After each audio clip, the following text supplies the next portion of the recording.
Several years ago, I read a book called This I Believe, and I loved it because there was so much wisdom in this book. It's really about the personal story, and in this book, I learned about the personal credo.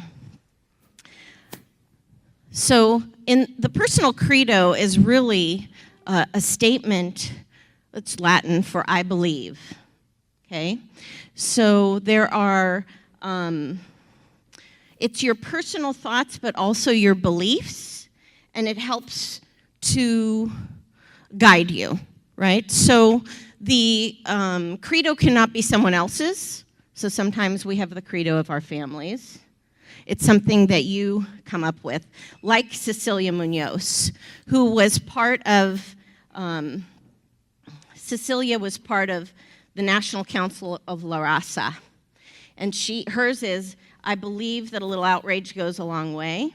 She reminds me of Alexandria Ocasio-Cortez.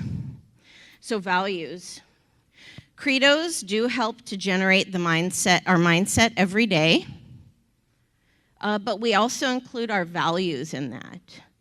These two ideas are similar, but values are more of a trait, like integrity and honesty, and a credo is a philosophy.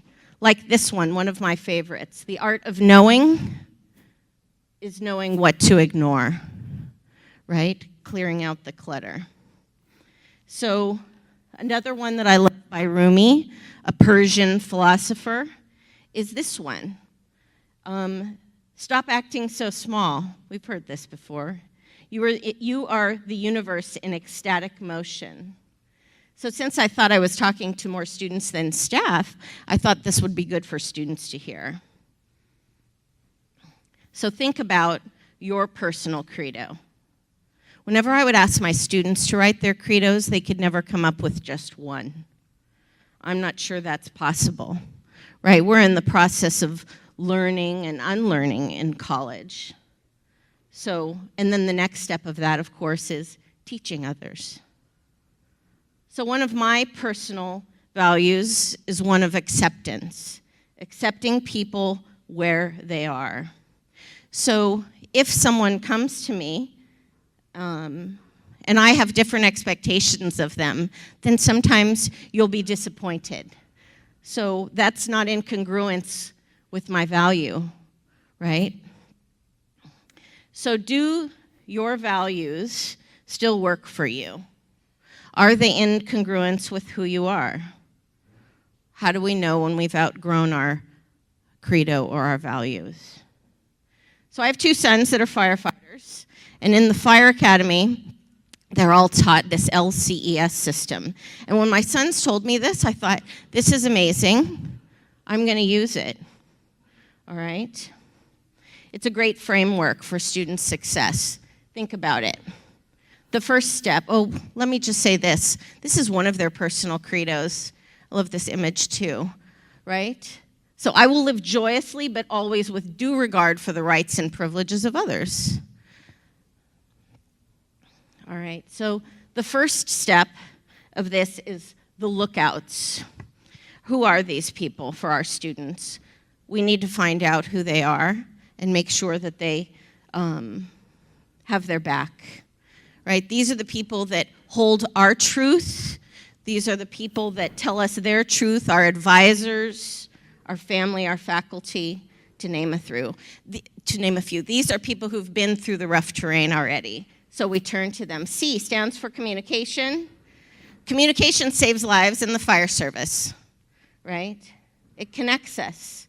We need to listen and observe and to acknowledge what is taking place. We need to communicate our needs.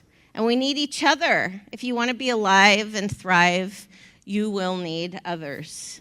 Consider our human need for interdependence and the power of reciprocity. E stands for escape. We need an escape route. You can and should change your mind and want something different.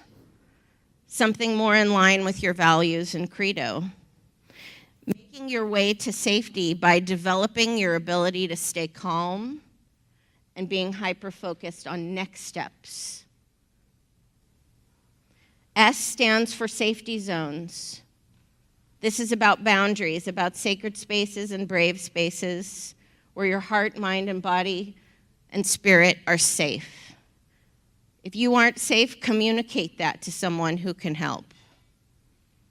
Not everybody knows what to do, but we can help them start reaching out to their lookouts.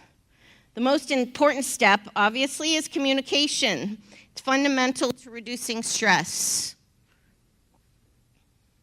Understanding yourself and the world around you. It is the foundation for strong relationships.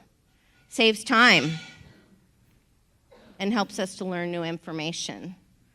This is an aspect of your life, your values, right?